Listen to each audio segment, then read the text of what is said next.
Well, hello everyone, and welcome to a very special bonus video of Hollow Knight Silksong. Previously, I completed the game, and it was incredible. I loved it, and then that left me with only a few things left to do, namely finding the last memory locket and completing my bestiary, and I have done both. So, the final memory locket, if you can believe it, was, of course, in Bilewater. Where else could it have been, honestly?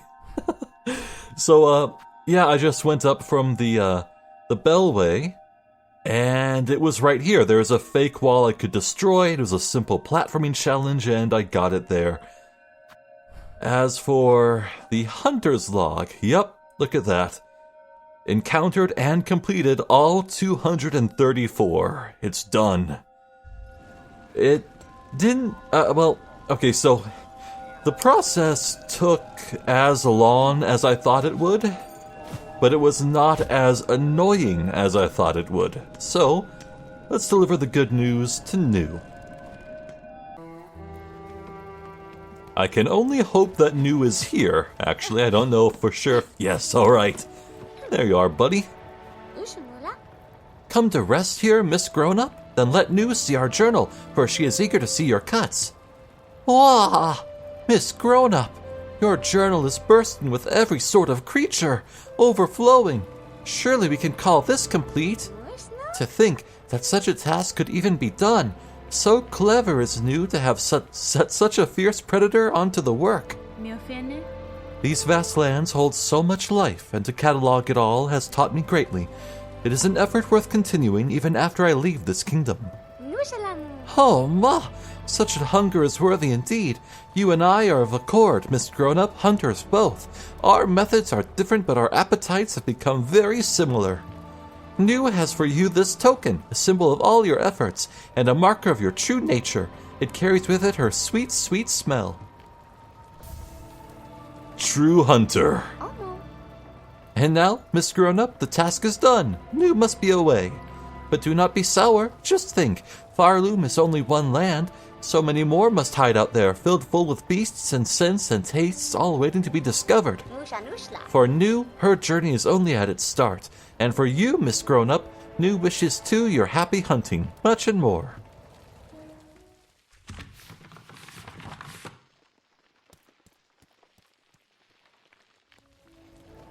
And she's gone. How about that, huh? You have anything to say? No. Yeah, one for the road. Hit me.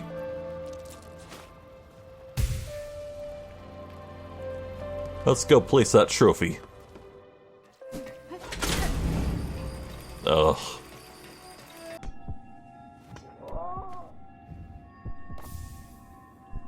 Hunter's Memento.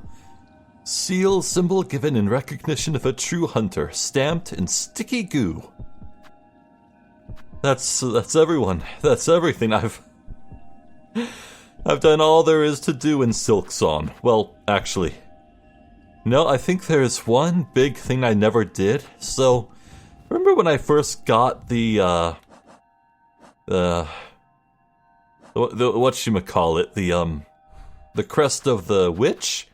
Yeah, remember how I got cursed and couldn't fill up my silk bar and I had no equipment and I was struggling? It turns out there's a special ending if you kill Grandma while cursed. I have not seen it, but I would be interested in doing that on New Game Plus, I think. Whenever I feel I'm in the mood to really hate myself, I guess. Oh. Anyway, I suppose if we're going to read out the entire bestiary, I should find a place with good background music that I like. Let's see.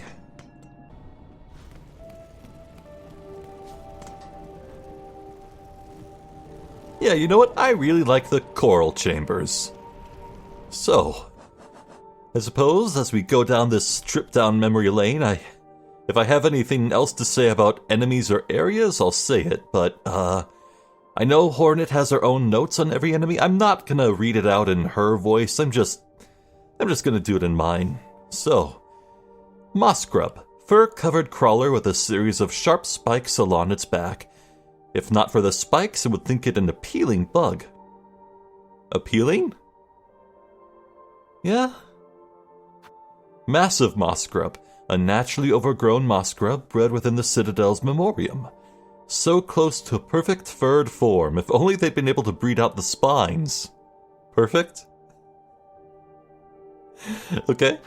Mossmere, small fluttering creature capable of defending itself with its small stinger. This bug is soft and clumsy, but to its fortune, its home caves seem relatively free of effective predators. I wonder why that is. Moss Mother, adult mossmere with a fully developed stinger and hardened hide. Motherhood is an instinct that can push creatures beyond what seems their natural limits. It turns even weaker beasts like these into formidable foes. Oh my god! Okay, so this was immediately worth it because...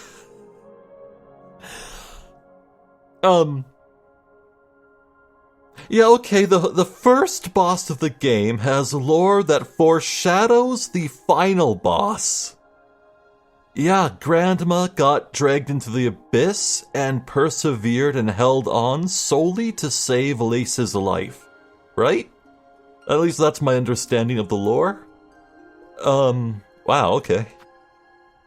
Achnid, winged insect that feeds upon moss and lichen in the caves above Bone Bottom. In its natural state, it would avoid potential predators, but Farloom's haunting now compels it to aggression. Fortunately, its jaws are ill-suited for combat. Skull Scuttler, small, soft bug that uses the hard skulls of the marrow for protection and disguise. In every land, creatures find new and surprising ways to disguise themselves. One must be wary always. Oh, what was that boss in Deep Nest? Oh, it had a simple name. The one that disguised itself as the Knight. Near? No. What was it called? I forget. I'm thinking of that one. Skullwing, airborne relative of the grounded skull scuttler found only in the Marrow's deepest, hottest caves. Such feeble creatures could only survive thanks to the rarity of predators in these superheated caverns. The Skull Brute, soft bug beneath a huge horned skull, charges at intruders to protect its territory and its smaller companions. Either its size has made it fearless, or the haunting has removed its sense of self-preservation. Skull Tyrant, rare, enormous skull scuttler, the Marrow's largest predator and the most feared for its ferocious temperament. Though surely fierce, the skull it bears looks taken from an even larger beast. If not for the bones as proof, I would scarcely believe bugs could grow to such scale. Kinda reminds me of the skull masks worn by the ants, but with the tiny eye holes that look like eyebrows. Killick, small bony bug that favors dark tunnels, can expand its spiked carapace to ward against attacking predators. I am fond of simple, effective traps such as this bug's extendable spikes. An unwary predator would be skewered clean through. Oh yeah, it does remind me of, what's this called? What's my favorite? The Sting Shard, yeah. That's what the Hornet uses back in Hollow Knight 1. Yeah, she would be fond of it. A beast fly, aggressive fly of Farloom's lowlands, rams prey with its hardbone mask. Dancing around this simple creature as it charges back and forth is the sort of game I delighted in as a child. Alas, I now have more pressing matters to attend to. Savage beastfly, angered adult beastfly with a weighty body and a thickened hard-shell mask. Civilization encroaches from this kingdom's crown, but the lowlands are still ruled by great beasts. Its roar stirs something deep within me, some primal instinct. Caranid, common winged bug of the lowlands, generally docile, but will attack if threats come close. Their plump, round shape makes them well suited for target practice. Oh, difficult to resist testing my aim on them. Wow, a vicious Caranid, aggressive winged bug of the lowlands. When angered, it rapidly whips its bladed tail as a weapon.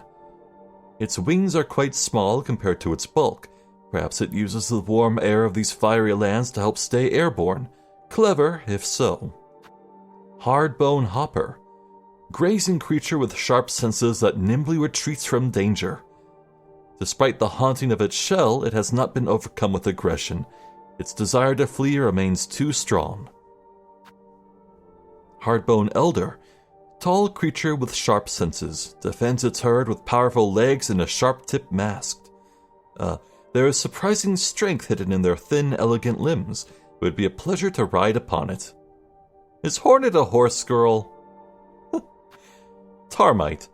Flying bone mite that lives near magma. Roasts its prey by spitting scorched tar. Its sticky spit would no doubt make a useful crafting material if molded fresh. Unfortunately, I cannot stop to experiment. Oh man. Mauling. Young bony bug that can curl its body to form a ball. Their rough ridged shell grips tight to any surface. Even walls and roofs become pathways for these nimble bugs. Marrowmaw. Giant roller of the lowlands. Its ridged hide will crush smaller creatures beneath it. Sheer bulk makes for an effective weapon, but requires much sustenance. This creature would have spent most of its time eating, an acceptable life for some. Hoker. Spine-shooting drifter of the lowlands. Whatever admiration I had for its fleecy down is spoiled by its disturbing mask and its steely spines. Why is there a running theme of Hornet liking fur? Flint beetle. Rarely seen beetle that spends most of its life nestled deep in bone and rock. The flint gems on its shell excrete an explosive powder. Its bright gems could be used to make a beautiful but short-lived jewelry, an amusing idea for a gift or a trap. Rhino Grund. I wonder if there's something more to these dudes. Longhorned beast of Farloom's lowlands relies on its horn both to impale and to wrench the ground beneath it, flinging dangerous debris. Certain tools and skills can pierce its defenses. I should adjust my strategy as needed. Yeah, we first met one trying to break into one of the safe places in Farfields, but it ran away when we freed it, and nothing really came of it. I had to kill a second one to complete the bestiary. It was also in Farfield, so maybe that was the same one that escaped. I don't know. Gromling. Young masked worm that delights in ambushing intruders within its tunnels. A frustrating fiend. They flee beneath the bone whenever I try to strike them down. Do they ever? Grom. Burrowing worm that uses its many blunted teeth to dig through even the hardest bone. They ceaselessly churn through rock and bone without ever seeming to rest. They have a destination, or are they compelled to dig forever deeper? Bell Beast! Aww, yeah, our buddy. Huge, hard-boned bugs that lives within and travels through the veins of old bells across Farloom. This one has allied themselves with me, either as thanks for their saving or respect for one judged as equal. Whichever the reason, their fellowship is welcome. This game would suck if Bell Beast was not in it. Oh man. Pilgrim Groveler. Basic bug of Farloom laid low upon the ground. Taken by Farloom's haunting, the bug is now capable of little more than prayer and aggression. Pilgrim Pouncer. Agile bug of Farloom, its higher functions have been lost to the haunting. With a softer shell than most, they would have relied on their athleticism to survive. Pilgrim Hornfly. Short pilgrim that uses their long horn to launch upon threats. Birth equipped this one well. In its assault, it becomes its own projectile. Huh? I thought bugs get masks. Is that not a mask? Are some bugs born without masks and have to get some made for them? Pilgrim Hulk. Sturdy bug lost to the haunting, rolls at threats with no care for its own discomfort. A rare-built bug within these alien lands. Most pilgrim shells seem small by comparison. What nourishment did they discover to grow so large? Pilgrim Bellbearer. Common bug wielding a set of old bells. The bug will fling the bells at anyone it deems still free. Their bells would have once run with hope and mirth, lifting the spirits of any climbing companions. Sadly, these instruments have turned purely to combative use. Winged pilgrim. Short-horned bug born with underdeveloped wings. Flight it possesses, but only just. It may lift from the stone, but those sad wings could never carry it far. Elder pilgrim. Thick-set bug consumed by haunted thread. Uses their solid frame to crush others. A lucky bug to be able to grow old. Farloom's roads take most much earlier. Winged pilgrim bellbearer. Pilgrim endowed with large wings, carrying a brace of iron bells. On uneven terrain, their union of flight and range can prove a challenge even for me. Pilgrim hiker. Hard-shelled bug with a climber's pin. Their pin, once aid, has become a weapon, though the bug is unrefined in its use. A bug once frail, pushed by twisted thread beyond its mortal limits. Pilgrim guide. Old pilgrim carrying a heavy iron bell staff. The large bell seems to signify them as once a leader of a climbing troop, though the haunting has erased that former authority. Overgrown pilgrim. These things are so weirdly accurate with their spit. Aged pilgrim overgrown with lichen and moss. The moss looks to grow even inside their stomach, which the pilgrim spits at foes in compressed gobs, a foul form of offense. Covetous pilgrim. Strawn bug replete with rosaries. If anger, they will whip their strings in a ceaseless onslaught. Is this abundance a sign of purity or greed? The way faith is measured in this land is curious indeed. Whoa, so deep. Snitchfly. Pernicious looter found all over Farloom. While these bothersome bugs are left free to forage, no loose rosary or trinket is safe. Lava lug. Sticky mollusk that defends itself by spraying burning fluid from growths on its back. What seems at first a purely defensive mechanism may also be necessary to rid this creature of excess heat. Lava larga. Fully grown mollusk able to unleash a gushing torrent of burning fluid from its back. To survive while storing so much searing fluid within. Before I would have believed it impossible, but Farloom is home to many marvels. Smelt shoveler. Low-level worker lost to Farloom's haunting. Instinct keeps them at their task, though in much simpler fashion than before. This kingdom appears more advanced in metalwork than my own ever was, in great part due to the natural heat source at its base. Working in such an environment is an impressive feat.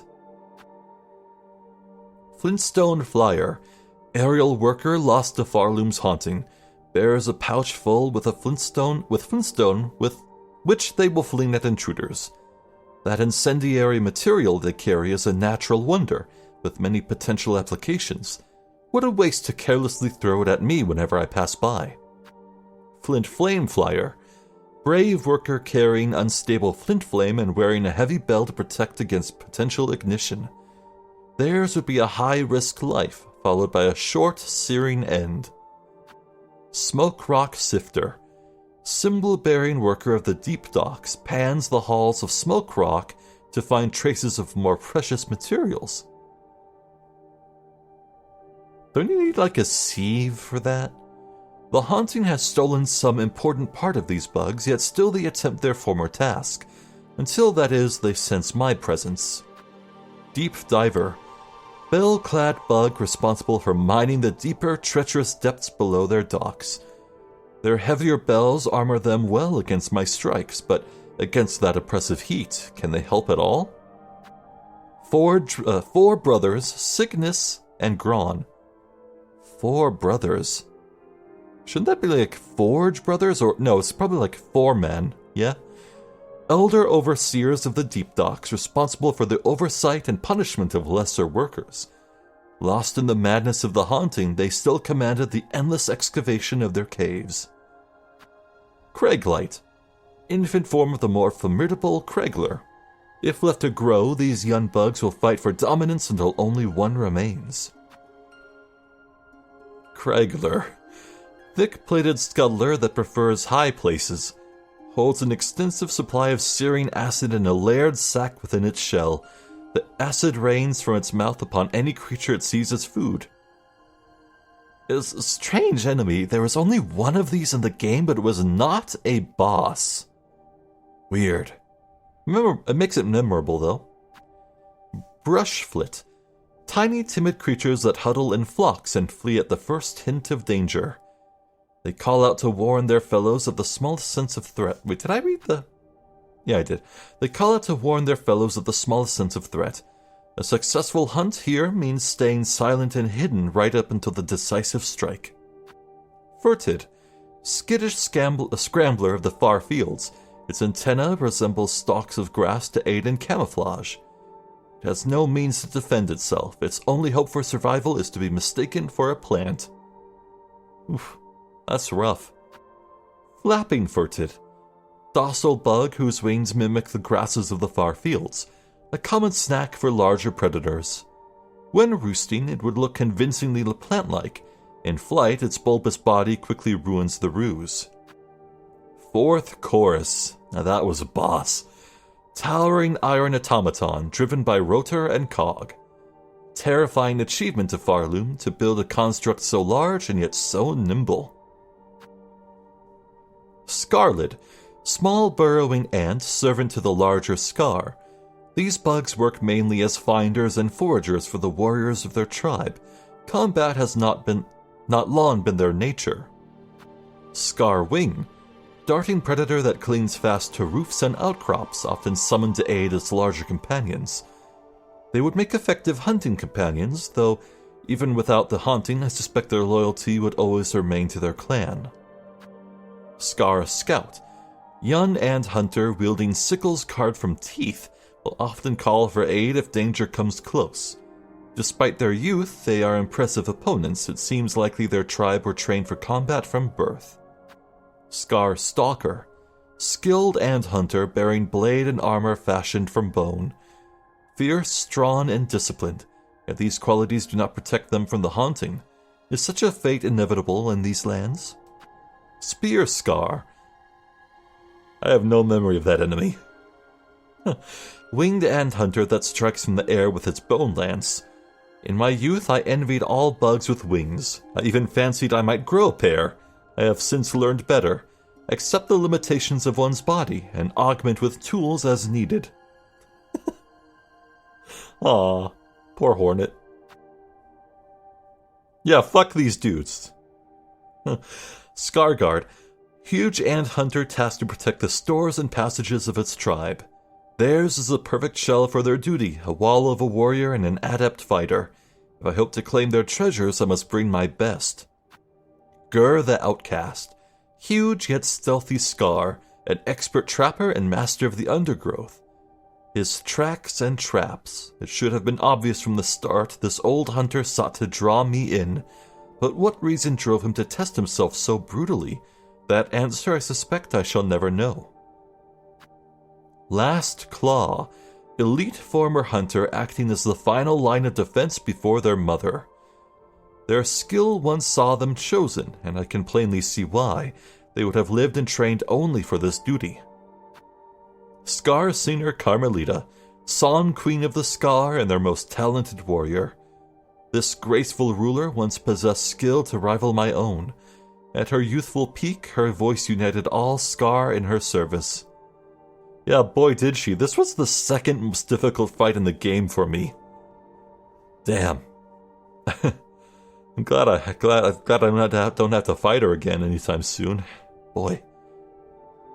Mites, a verminous pest common throughout the dark corners of Greymoor.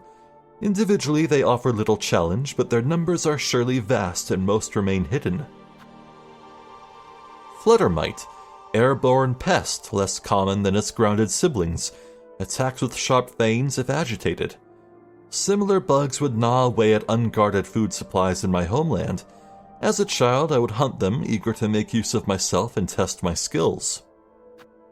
Mite Mother, aged female mite, grown larger and stronger than most of its kin. Poor of sight but possessing a keen sense of smell, it uses its bulk to charge at foreign scents. Remaining fierce so far into old age is an admirable trait. Dragcatcher. Bug charged to catch dregs of silk that fall from the citadel, will attack with its staff if provoked. Huh. These bugs look to have spent every waking moment at their work, grim, endless labor in service of the unseen citadel above. Damn. Silk Snipper.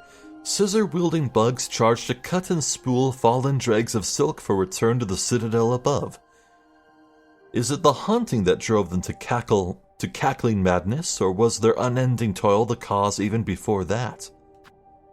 Threadraker. Tall bug charged to pile silk dregs in preparation for respooling. Their sharp rake now doubles equally well as a stabbing weapon. Theirs seems a sad, grueling task, serving their lifetime for a citadel unseen. Moorwing. Winged might beast, bred large to catch workers who once tried to flee their tasks. Oh, is that what you are? Damn. With its wranglers long dead, the Moorwing stalk the towers of Greymoor, feasting on passing pilgrims and tenders alike. Why does it have daggers for feet? It's kind of messed up. God, the way it has like, yeah, you know what? Going by the sharp feet and like the falconer's mask on its head?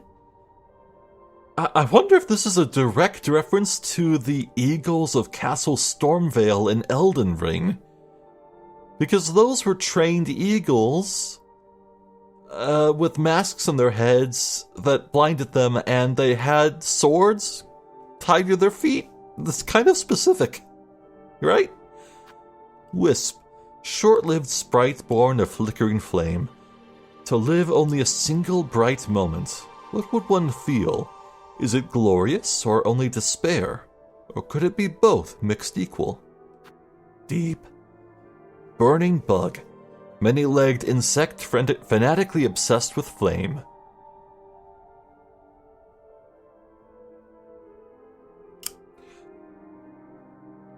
You know, its hood almost reminds me of the Pin Mistress in Farfields.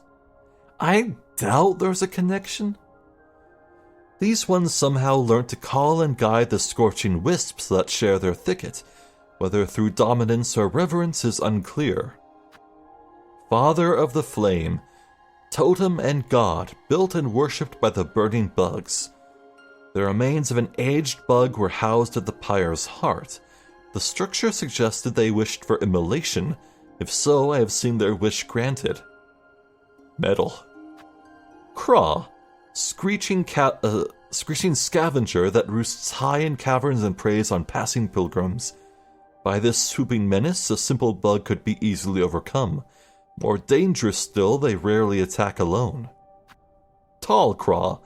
Rag-winged adult craw bug bearing a scavenged pin.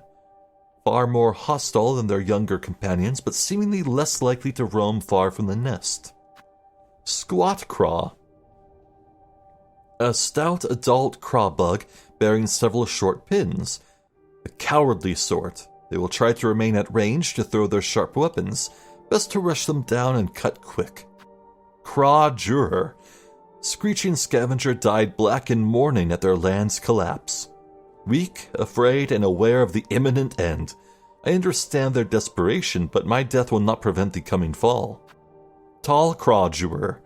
Elder Crawbug serving in a sacred ceremony. Curiosity saw me answer their summons, but I shall not allow them to stall me long. I must work fast to fix my grand mistake. Scrot Craw Juror. Short Elder Crawbug eagerly serving in their court. They seek to slay their only chance at survival. Alas, any words would fall useless. I have only my blade to offer response. Crawfather.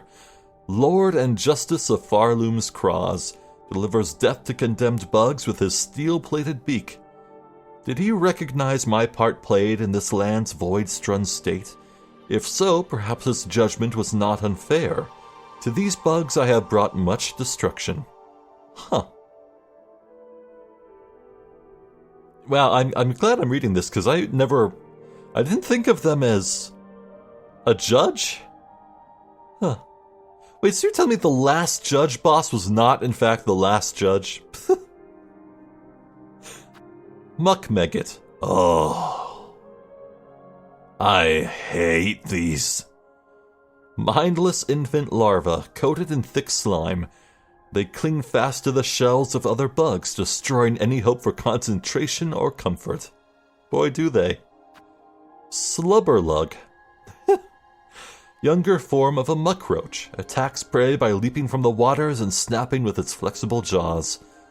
These creatures look to have been bred deliberately in watery pens. If they are food to be, their scent suggests they must taste vile. Muckroach. Starved pack bug with an insatiable appetite. Despite their tough hide and pungent meat, roaches breed rapidly, so are sometimes farmed for food. A revolting creature. My shell itches at their presence. In the pens where their numbers grow vast, I'm forever on edge. Bloatroach.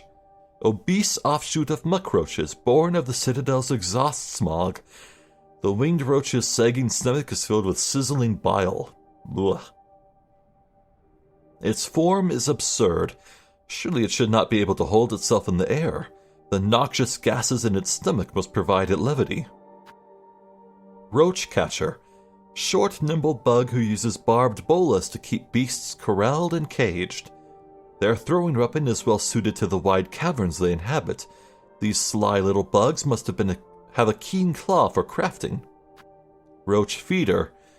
Tall roach tender charged to feed muckroaches on a lean diet of maggot gruel. The feeder's curled pin looks designed to keep ravenous roaches at bay, and the tender from turning into the meal. Roach Keeper. Grizzled older roach tender weighted with a lasso of heavy chain. Though their mind is largely lost, their skill with the chain has not been forgotten. Does the haunting eternally bind a bug to the task it had in life?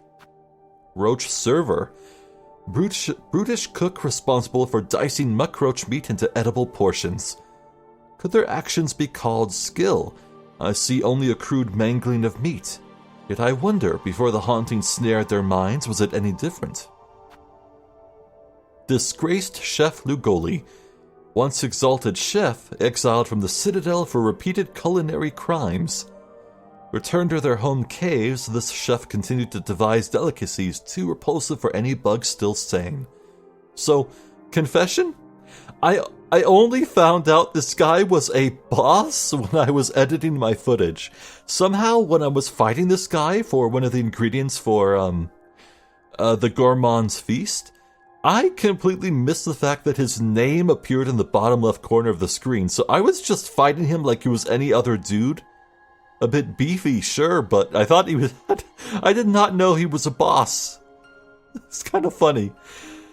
Also, he has a great ass. Like, just the hugest, thickest ass. It's unbelievable. Wow. Wraith. Anguished specter of lingering thread. Despite its ephemeral nature, strong strikes can dispel the wraith for a time. Not a bug, but a projection of another's will cast in smog and silk. Mothleaf Lagnia. A rare, calmer bug of bilewater, survives its hazardous surroundings by hiding as a plant. This one is pretty, but not as soft as first it seems. The plant it mimics is flaked and coarse, and the bug's coat shares similar texture. Mire-mite. Crawling insect with a sizzling bile sac in its abdomen. The threat of it exploding its exploding rear is an effective deterrent to predators, but the slightest jolt or fall can cause its premature end. Swamp squit. Plentiful pest with a sharp proboscis and a belly full of bile. More dangerous in the moment of its explosive and corrosive death than it ever was in life. Spit squit. Hovering pest with a hollowed proboscis able to spit gobs of sizzling bile. To subsist on the sickly water in this fetid environment, it spits out the most toxic elements. Over generations, this former survival technique has turned into an effective hunting tool. Dude, these might be the most annoying enemies in the game. I hate them. Ugh. Stilkin, cunning bug that hunts with darts fashioned from steak and bile. They know well their domain, lurking in wait in its byways and bogs, always ready to pounce.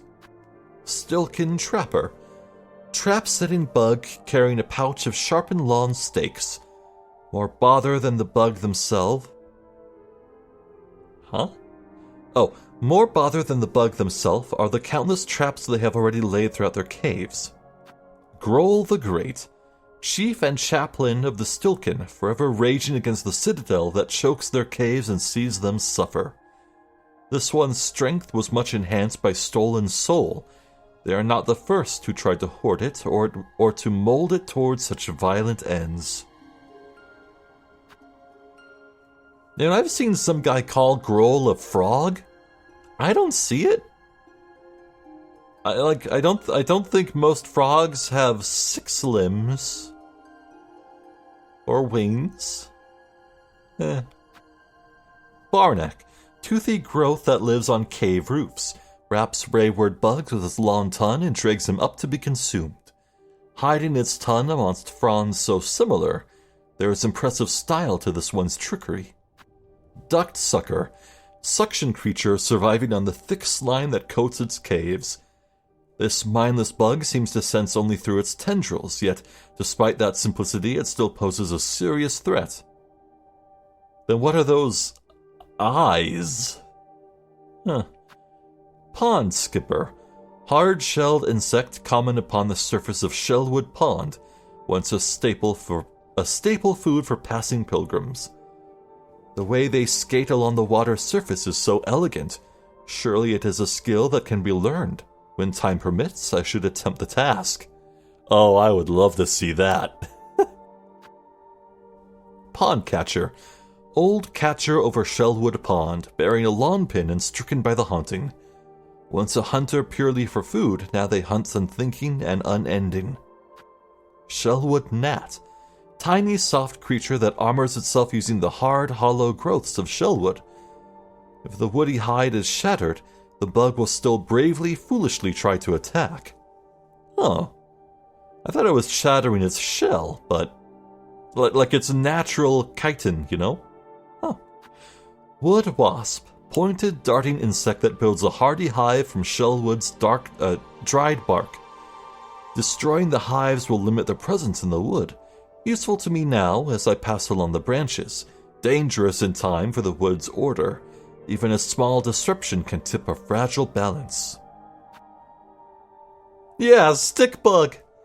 Splinter. Insect formed to imitate a branch, capable of remaining perfectly still for long periods, but unexpectedly swift when roused. Avoiding their ambush is a good test of my senses and my ability to rapidly retaliate. You know who should have their own higher being to worship? Stick bugs. I want to see a stick bug higher being. That'd be great. Splinterhorn. Insect formed to imitate a branch, born with sharp retractable horns atop its head. Its shell gives it the advantage of surprise, but also forces it into a slender, brittle shape that cannot withstand a heavy attack. Splinterbark. Winged insect with a flaky shell that perfectly mimics its environment. Its assault, like a young bug's toy turned deadly. Could I, in time, fashion a spinning tool to match? Sister Splinter. Weird design. Imposing old insect nesting in the heights of Shellwood, her command of twig and branch ensured no pilgrim ever survived within her territory. This one lived long and fed much. The wood will be much safer for their slaying. Phasia, drifting bug disguised as a flower, disperses crackling clouds of pollen if threatened. Quite a beautiful creature. In my own kingdom's court, it would have been highly favored as an ornamental pet. Polenica, floral foe that reacts instinctively to movement nearby, spits pellets of crackling pollen that burst on impact. What exceptional senses it possesses. It detects me with ease even when not a single sound is made. Gallia, floral foe with a core shaped to mimic a mask. The core can be thrust forth to bludgeon unwary bugs. The false mask alone is frightening enough to scare away smaller pests. Shrine Guardian Seth.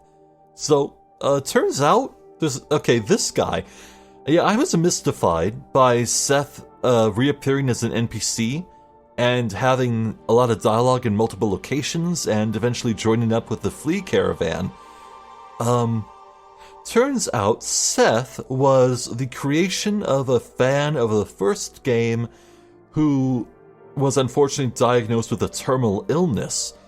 Team Cherry worked with him to design a bug to implement into Silksong. Unfortunately, the real-life Seth tragically passed away before he could play Silksong.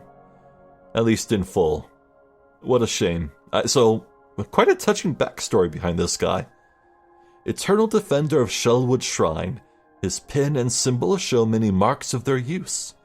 He offered fair warning and challenge, a duel in the purest sense. I admire his honor and his skill. Nylith, ancient heart of Shellwood, connected to all its living things. Ew. Her presence would once have maintained the wood's fragile order, allowing the safe passage of bugs across its branches. Firm, burrower that nests in the bell vein and seeks out hard bells to protect its soft body. I would very much like to feel their soft fur, if only they weren't so hostile. Winged Firm, furred bug beneath a heavy bell. It has grown too large to burrow, but in maturing has developed small wings. Huge and soft, a fantastic combination ruined by their haunted aggression. Oh, man. Hornet loves round, soft things. Aw. Aw, that's so cute. Oh, man, these dudes. Farlid. Oh. I wonder if Farloom is named after them. Small arachnid found in many crevices and caves throughout Farloom. Something in their assault reminds me of my own skill. Though their talents are born purely of instinct, my technique is formed from hard training. Yeah, so, turns out Grandmother Silk ascended these Farlids into weavers? Man. Farlid Diver, arachnid that nestles within dark holes and cavern roofs, pounces on prey from far above. A smart hunter learns to wait long in ambush, always ready to strike the first blow. Shardalard, devious ambusher that poses as a fossil. Once roused, the bug will crash its steely shell into walls, floors, and foes. I love the way it's drawn. It's pretty. Sand Carver, shell-plated worm that lives beneath pools of shifting sand.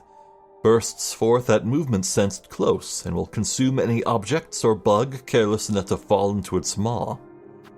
Squirm, wriggling young grub that lives in darkness. If allowed the opportunity, these creatures will grow into a form larger and more oppressive.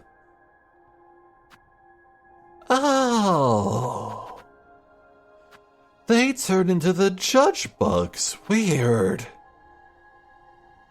Yeah, these guys were weird. I was wondering what their deal was. Huh.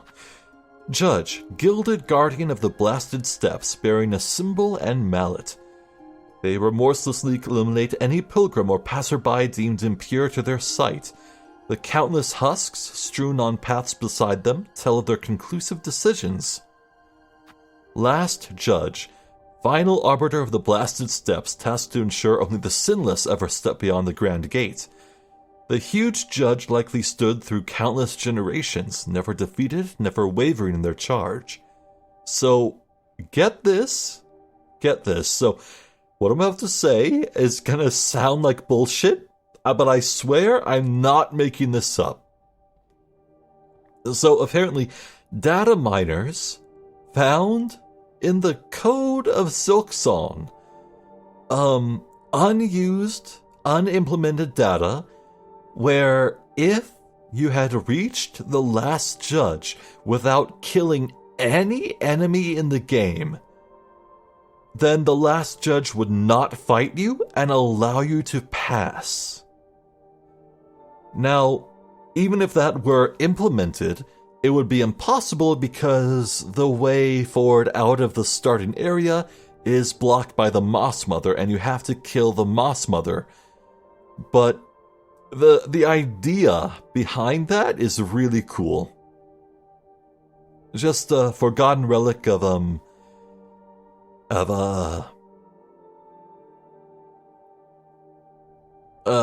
older design, I guess. Also, now think about it, is anyone else kind of weirded out that this guy has fingers?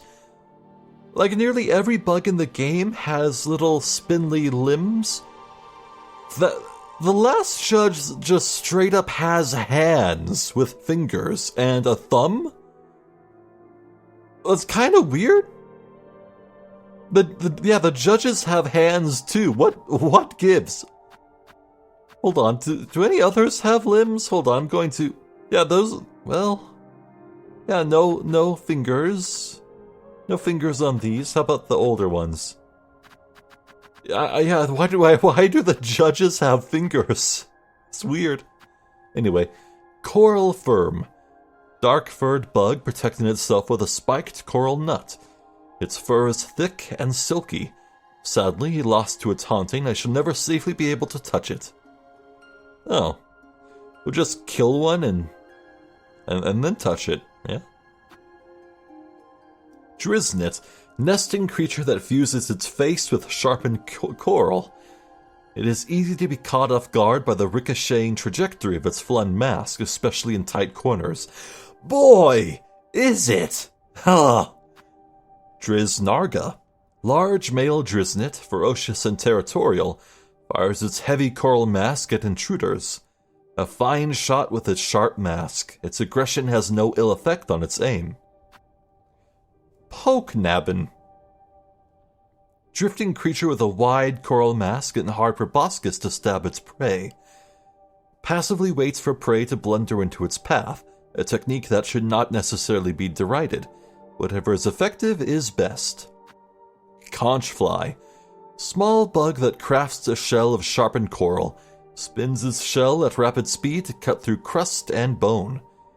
The way it darts in and out of the ground has an almost playful quality to it, an amusing and effective way to ambush prey. Great Conchfly. Elder Conchfly crowned with a huge coral horn. Once partnered with a mate, they will rarely be seen alone. To pair with another is a base instinct, and one that brings some bugs great joy. I once sought similar union... Real what? But of my own mates, none could match my... Hornet fucks? What? Okay. Just slipping that in there, okay. Wow. Huh. Wow, I did not see that coming. Okay. Huh. Crestcrawler, soft-shelled scrambler encased in coral. Hidden amongst their tower's matching crust, these smaller bugs... Is Hornet a mother? No, hold on, rewind here. We need to talk about the implications of this.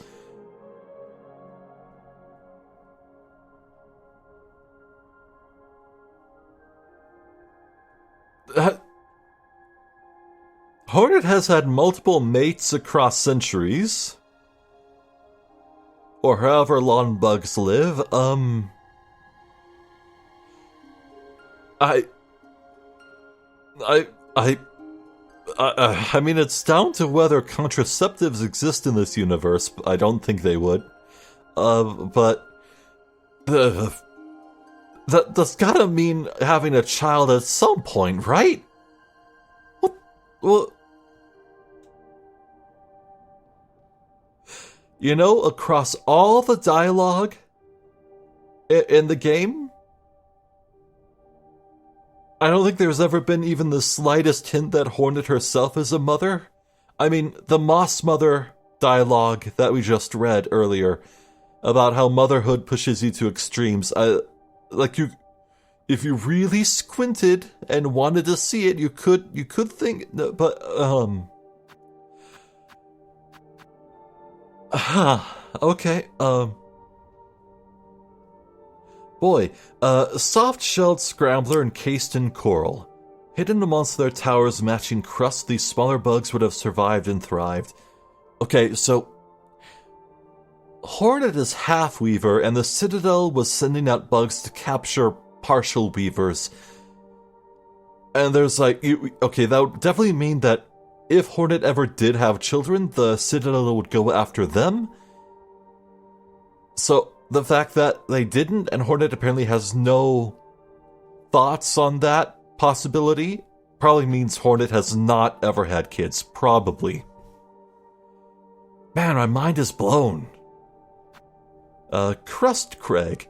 Coral hulk with a dense shell, bred to immense size by the Citadel's memoriam. Nature distorted. This bug was born tiny and mild. The Citadel deformed it in a futile hope it may sustain. Kai. Plump, plentiful drifter of a coral past. They once teemed around their tower, in numbers immense. It is a rare chance to witness such a bountiful display of life. Spinebeak Kai. Steel-horned floater, able to defend itself and its companions. A critical member of the larger flock. Without them present, the Kai would be fast driven to extinction by larger predators. Steel Spine Kai. Toughened Kai capable of extending sharp spikes from within its shell sac.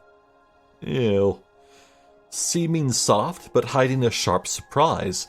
Any larger predator attempting to bite would learn a pointed and painful lesson. Yuma.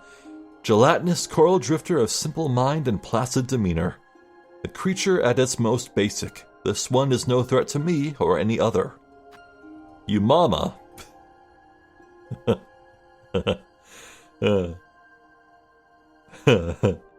Looks like you, Mama.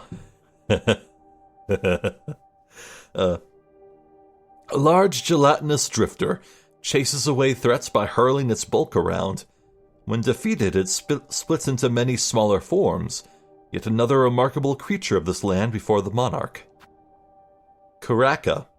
Staunch and skilled blade bug of a once flourishing land lost to time. And it's also a crab. The core member of a powerful order, trained fearless and faithful, theirs was a kingdom of warriors once built upon their blades. Kakri. Lithe-winged scouts frequently paired with their heavier brethren. Its training resembles my own, favoring a fast strikes and rapid movement. Once a hunter, perhaps? Yago. Wide-masked aerial attacker trained to act as support for its grounded companions while remaining at range. Not a frontline force, but in my assault upon their tower, all emerged to see me stilled. Karak Gore. Heavy, hard-shelled charger relying on weight and strength. Far tougher for being matched inside their encrusted domain. They must have lived their whole lives within their tower to command it so. Alita. Leaping hunter of a bygone age, the swiftest of their sect, deftly skilled with spinning foreblades. In contests of speed against strength, I have seen the swift more often triumphant, a lesson I have taken to my own heart. Core Crust Karaka. Overgrown elder, able to spawn burning bubbles from within its coral-cased shell. This bug's fusion with the crust growth, it seems intentional, though I imagine the union is far from comfortable. Crust King Khan. Hardened warrior lord of a bygone age, able to command the coral crust to his bidding. For his stern stewardship, his legions seemed utterly loyal. For less combative bugs, his would have been a hard rule. Watcher at the edge.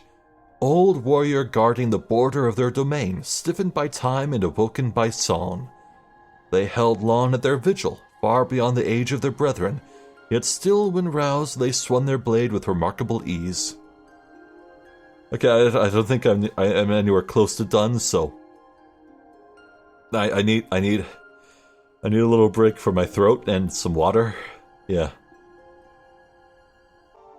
And we're back. So I had a thought while I was gone. I was in my kitchen. I was sipping some water, doing little stretches, and I had a realization concerning the matter of Hornet's mates and possible children. To quote Titus from Final Fantasy X, I had forgotten about bisexuality. And lesbianism, for that matter. So that's a possible answer. Anyway, a Voltworm. Coiled nest of charged worms, assaults intruders with bolts of crackling electricity. Barely a bug and possessing only basic thoughts, yet instinct alone proved enough to turn it deadly. Was it deadly, though? That was the easiest boss in the game. Drapefly. Erratic flying pest that nests in rags and curtains. Like fabric somehow sprung to life, its pelt is perfectly matched to the rags it infests. Drapelord. Elder drapefly grown big from age and consumption. Its heavy body allows it to hit much harder than its younger companions. Greed will always see some bugs swell above their kin. Drapemite. Cloth-covered crawler with sharpened forelimbs. Do you suppose that means it's a weaver? Or adjacent? I mean, probably not a weaver, but an arachnid. Lives and breeds in dark places. Fireloom structures seem almost built for them, the endless corners and cracks so perfect for mites to burrow and nest. Giant drape mite. Full-sized mite of the citadel cloaked in an old curtain. Few creatures of that silk-stricken place would find nourishment enough to grow so large. Underworker. Feeble servant of the underworks with a long twist pin and hard shell. With all the refuse collapsing throughout their domain, the worker's stiff shell would be essential if they held any hope to survive. Underscrub. Drained yet dedicated laborer wielding a coarse steel brush. That they ever hope to keep their domain clean. What futility. Undersweep uses their steel-bristled pin to scrub the soot from vents and pipes. Their sharp cleaning implement is as filthy as the rest of the place. They only layer grime on grime. Underpoke. Drained worker on the verge of collapse. Consumed by the haunting, they continue to work far beyond their mortal limits. They toiled incessantly for the citadel, their shells bent and grayed, and now the kingdom's curse means not even death can relieve them. Underloft. Exhausted bug, grown sickly from the smog of the underworks. The workers' twist pins, once tools of repair, now serve as spun projectiles. The cost of so much grandeur. Did I peer closely enough into the foundations of my own kingdom? Undercrank. Heavy, hard-shelled worker, forever repairing the citadel's crumbling underworks. There seem no ranks in their domain, yet this one has risen above the rest, a station likely gained through intimidation and thuggery. Envoy. Guide and oft-times leader within the citadel's choir. Bugs like these cross the caves to bring me to Farloom. I cut down many before my capture. Then I had thought them minded and cunning. Now I can see the singular will that haunts them all. Choir Pouncer. Agile bug and one of few hardy pilgrims to have reached the citadel. Once one of Farloom's favored bugs, and yet their domain and their shells would have been the first to fall to the haunting. Choir Hornet. Full-grown former pilgrim serving the citadel.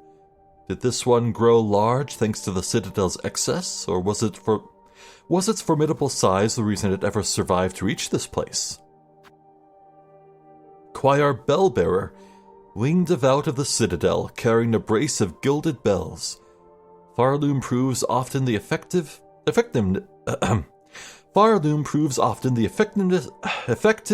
of bells as weapons. Never before had I considered them as such.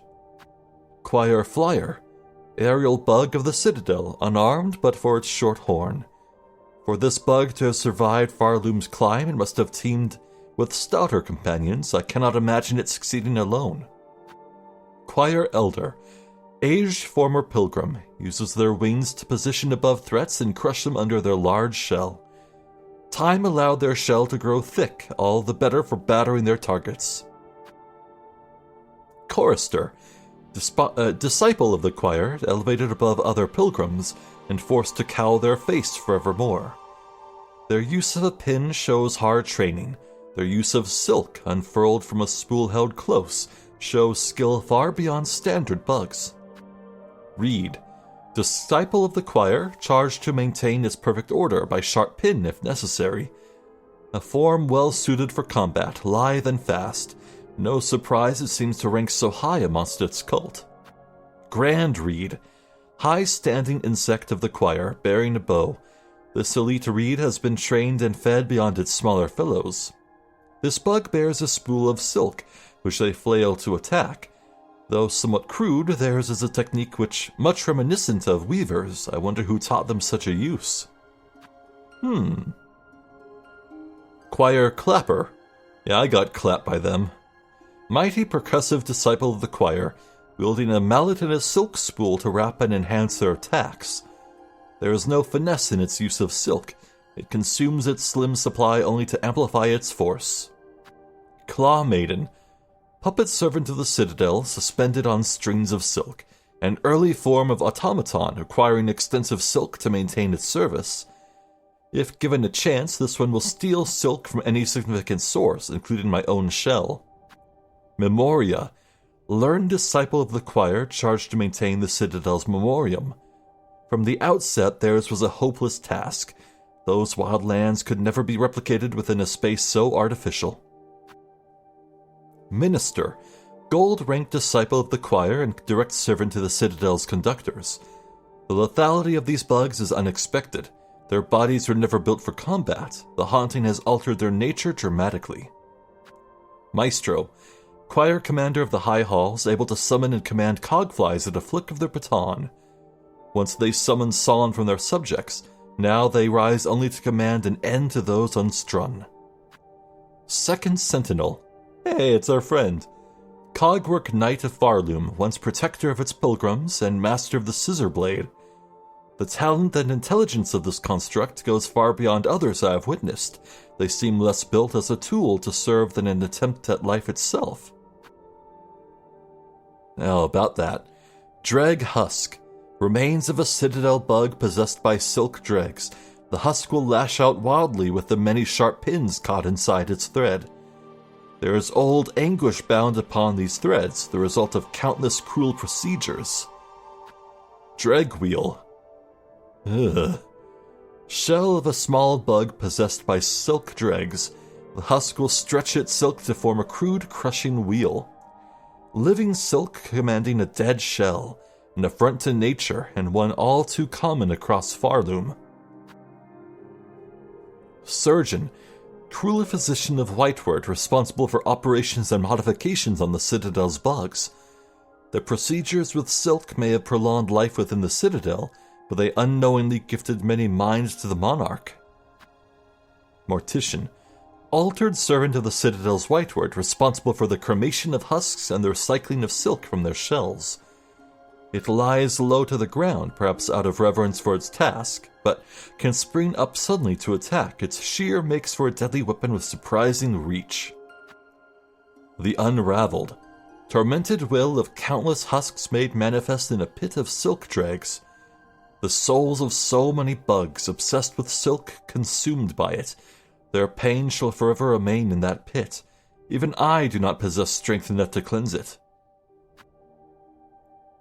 Cogwork Underfly, small automaton built to work without complaint in the scorching heat of the underwork's cauldron. It is no wonder these constructs were cast. No mortal bug would last long inside that scorching place. Even my shell struggles to withstand its heat.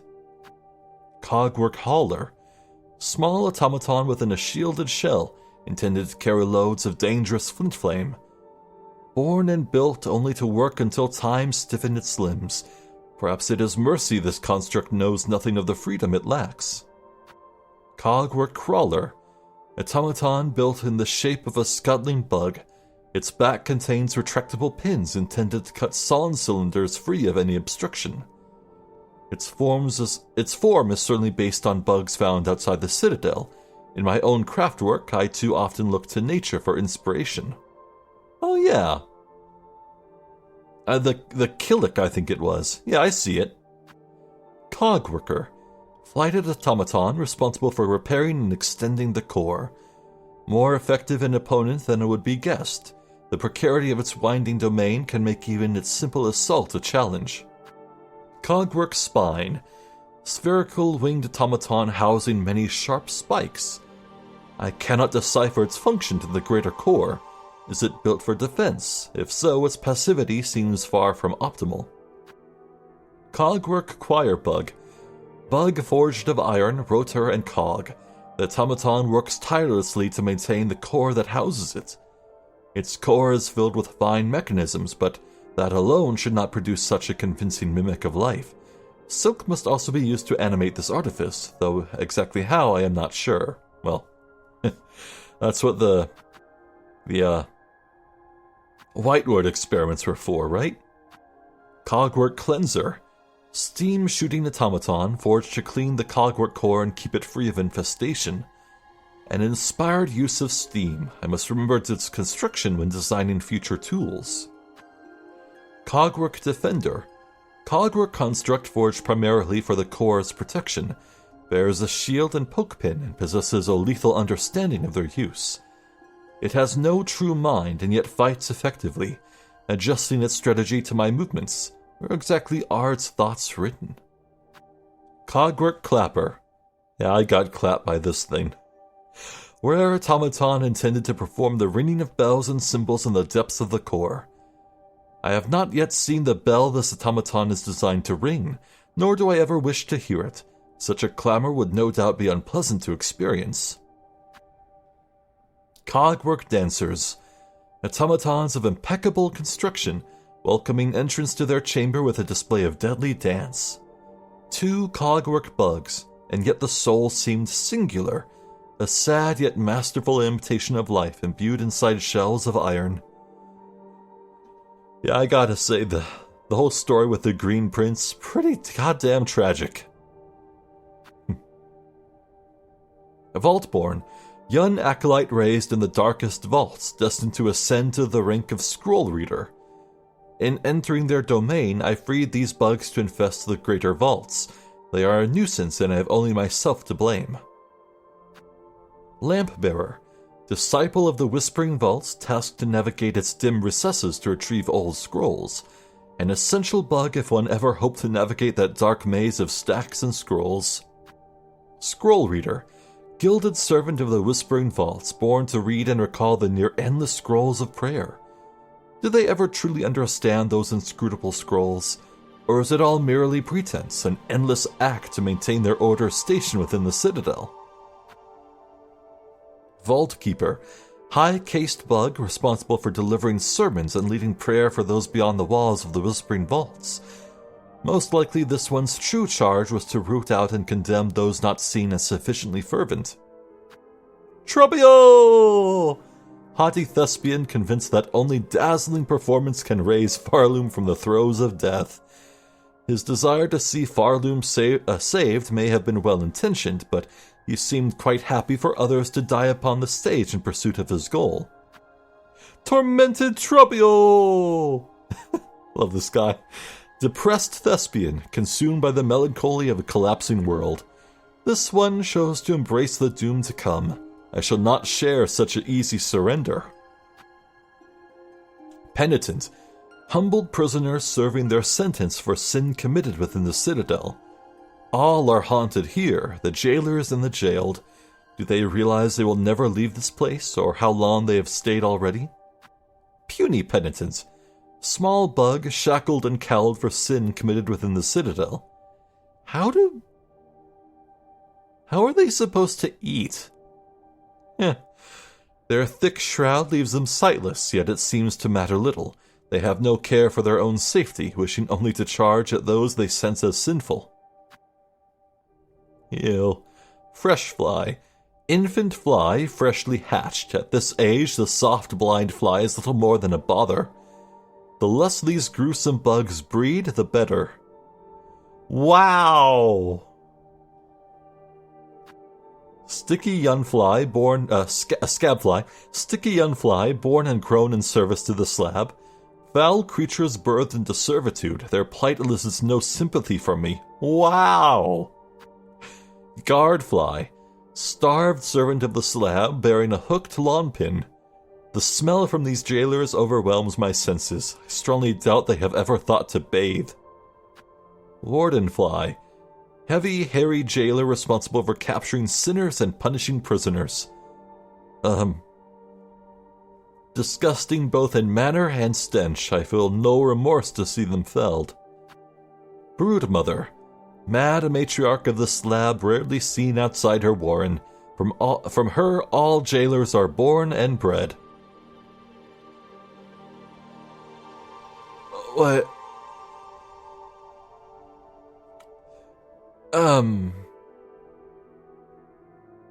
Who's the father?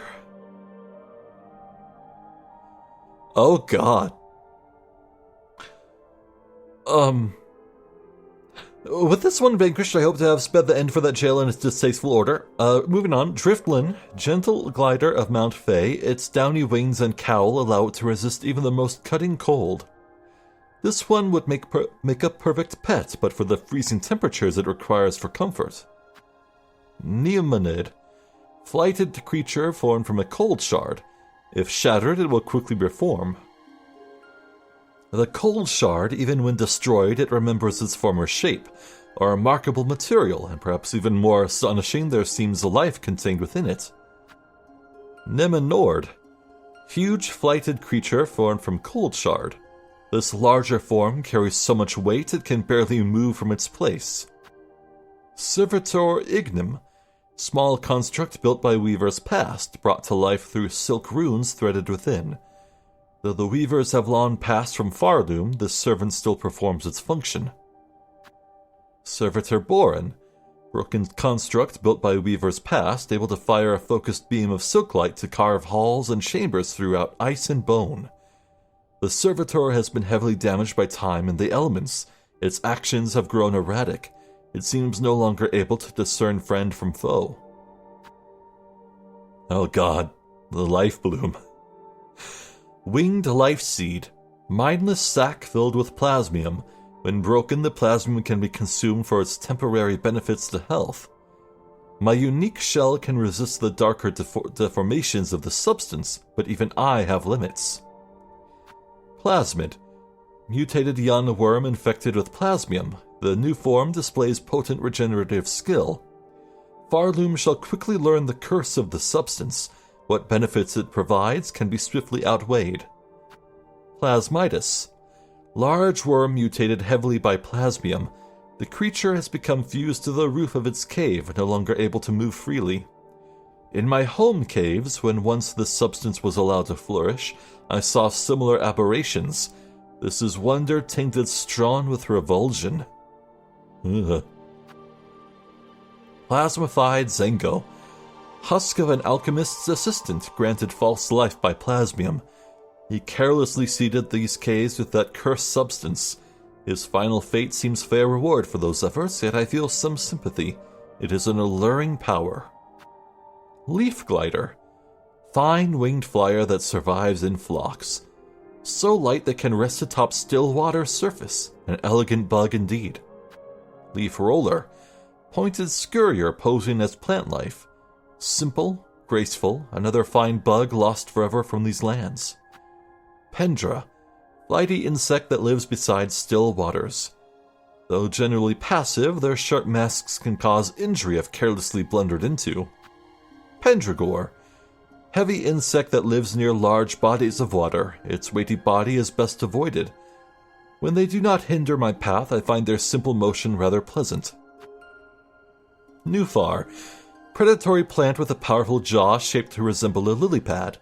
A snapping surprise on first encounter, though one easily avoided once aware. Clover stag, placid native of Verdania, its hide closely mimics the flora of its territory. An impressive act of mimicry. It's matched so closely with its land that their clover caves must have sustained through generations uncounted. Pale stag, fabled first clover stag of Verdania's wilds, commands the grass and leaves to aid its attack. Myth made real in memory, the creature seemed completely at one with the flora around it. Did it ever truly exist as I have seen it? I don't know, man.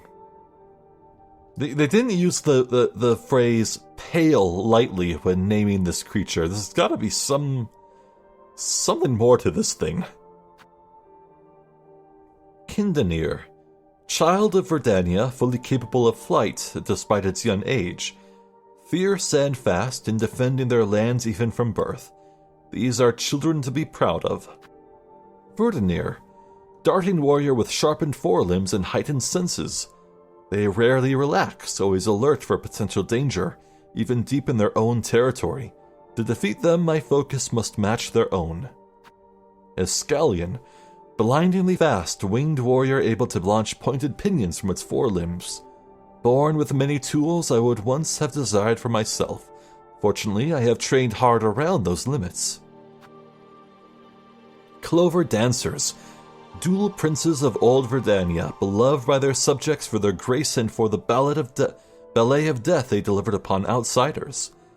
For one to love another so similar to themselves, is that selfless or vain? Shadow Creeper. Shell-plated worm found only in the deepest depths, seems to survive despite consuming no food or liquid. A creature long familiar to me. I suspect that no matter how far I travel, if I descend deep enough they will always be there. Shadow Charger. Bulky worm of the deepest depths, lives in tight crevices and uses its weighty body to batter. These ones grow large, yet I have never observed them eating or sleeping. They seem such simple bugs, but I suspect they are not truly our cousins. Ugh. Gloomsack. Tiny empty creature, barely a bug. Swallows its prey whole and sucks their nutrients until nothing remains. This one disturbs me. There is something in its simplicity. Do I almost feel fear? Gargant Gloom. Oh. Screw these guys, I swear. They're not the most annoying enemy, but they are the most difficult to fight non-boss enemy in the game. I swear. They're ridiculous. Like, their attacks are one thing, very annoying to play around, but they spawn Gloomsacks, and these things are beasts in their own right. Man. Anyway, enormous tubular beast uniquely suited to living close to the void below. Amazingly, the creature carries the void's black liquid in its stomach, violently spraying it forth if threatened. Gosh, it's almost like a void equivalent to what happens to creatures subsumed by the lifeblood, or plasmium, whatever you want to call it. And that is a scary thought. Void tendrils, lashing fragments of pure darkness, shaped into sharpened tentacles. The void that will claim all things, in the barbed forms it chooses its nature can be seen clear. Void mass, dense knot of husks bound tight by void-soaked silk. Silk and shells corrupted. That void seeks now to claim this land whole. These poor shells are only the beginning. Wing mold. Oh man. I wish I wasn't spoiled on these, but I don't know. I had to look up enemies and oh well. Falls fly with a rune-etched shell. A tortured mix of soul and void is caged within. A crude construct of my father's fallen domain. Only a fool believes that void can be fashioned to do their bidding. Garpid. Sightless burrower that reacts violently to the slightest sound. A common enough bug, though not to be underestimated. The acuteness of their other senses more than makes up for their lack of vision. Imoba. Slow drifting bug with a heavy top shell. The bug reacts little to threats, even those that could claim its life. The poor creature has lived a life too calm and cuddled. It would not fare well in the world beyond its walls. Skrill. Common crawler that lives beneath sand. This surface dweller is free of silk. Its nature remains its own. The monarch's influence must only have stretched below it. How that is weird, isn't it? You know, we really don't know for sure if the surface area was actually a surface. For all we know, there could be another full-fledged kingdom miles and miles above Farloom. Wild to think about. Bell Eater. Long-dormant centipede awoken and enraged by Farloom's crumbling collapse. A monster in the classic form of Tales from Youth. Really? Its slaying was done as much by my fierce traveling companion as by myself. Is that okay? So when I was fighting this thing, I was like, oh, this is straight up a boss from Metroid Zero Mission. Is that line there, a monster in the classic form of Tales from Youth? Is that another homage? A little nudge nudge wink wink? I'm gonna say yes. Huge flea! Oversized bug, briefly consumed by anger after its long time caged.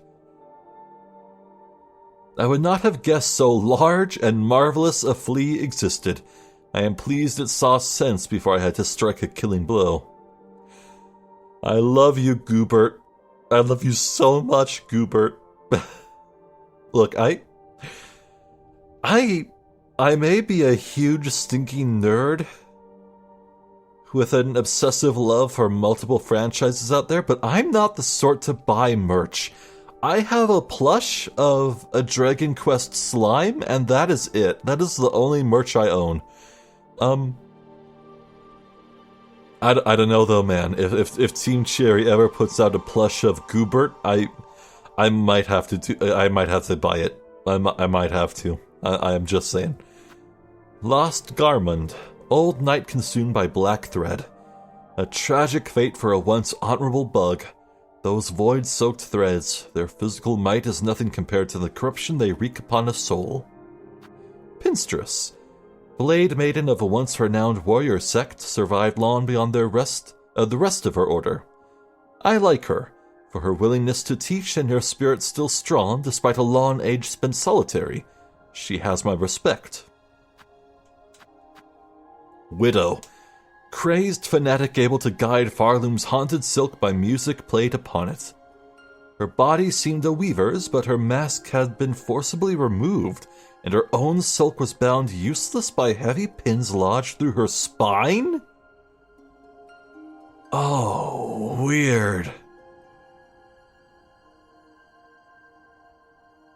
You know, I think out of any character in this game, I would like to know Widow's backstory the most. First Sinner and Phantom are close, but yeah, Widow was just weird. Huh. First Sinner. Ancient weaver condemned for a transgression lost to time. This one's husk held a masterful talent to weave silk into blazing runes. Throughout my life, I have seen runes woven for many tasks. Was she the first to hone such skills? Phantom. Mournful creature tasked alone to expel the Citadel's choking refuse. Their talent with the long pin is unmatched. Though gray with age, their frayed form suggested a being strung from silk, one who welcomed a decisive end in combat over a slow decline. Yeah, so just like lace, huh? Weird. Speaking of, Lace. Manic fencer who delights in battle. A bug born entirely of thread. Much silk would have been needed to see her sustained. A fragile form of life, but life nonetheless. Oh. Sustained. She needs silk to live. Okay, I was theorizing that Hornet and Lace would travel and adventure together, but I don't think Lace has an option if she wants to continue living. That's kind of sad. Man. Grandmother Silk. Monarch of Farloom and the primal source of silk. Heart of the haunting, long lulled to slumber and desperate to wake. The higher being's threads stretch throughout Farloom, snaring its bugs and driving them to madness and discord. What an asshole. And then, finally, Lost Lace. Silk-spun child possessed by the void. To quell the mother's rage and see this kingdom saved, I will claim her back. This one, the dark shall not take. And that's it. That's the bestiary. Ooh. Yeah, alright, that took a bit longer to do than I thought. But it was well worth the effort. I learned so much. It was a great read.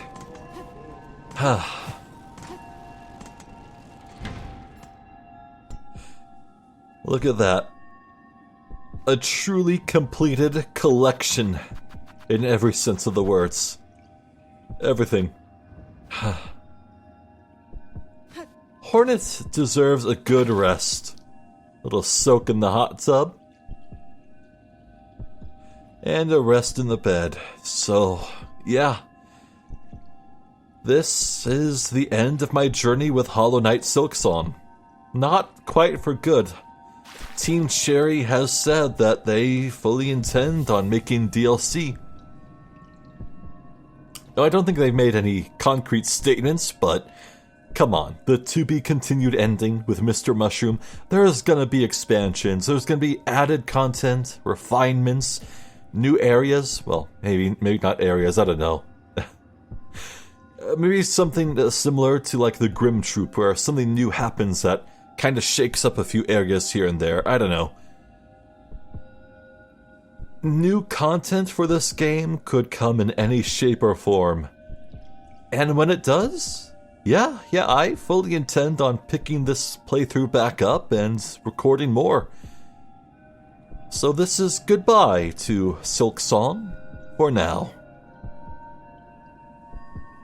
This is the end of the bonus video. And there will be a highlight reel video uploaded tomorrow in the day following this one. And, well, yeah, I mean, that's it.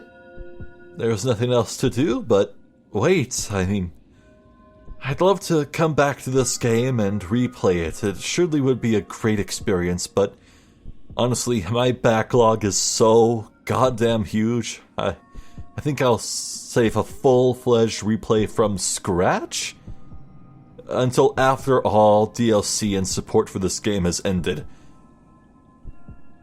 Yeah, hopefully, whatever DLC Silksong gets, it supports coming at it in Act 3. And if any new bosses are added or made harder by the Void's influence, then so be it. That is a problem for future me. Yeah, screw you, future me. Haha, you're gonna suffer. Haha, jeez. Oh yes. My opinion of this game has certainly not changed from my closing thoughts in the finale video. A 10 out of 10 for me. Easy, just easy 10 out of 10 for me. Love this game. And now it's time to say goodbye. Oh, it's surreal. It's surreal how much of this game just became part of my daily routine to play, to think about, to obsess over. What now? I need to find some big JRPG to sink my teeth into, on my own time, of course. Well, I'm Zephyr the Jester. This has been Hollow Knight Silksong bonus video. Thank you for watching, and hopefully I'll catch you next time. So until then, please take care.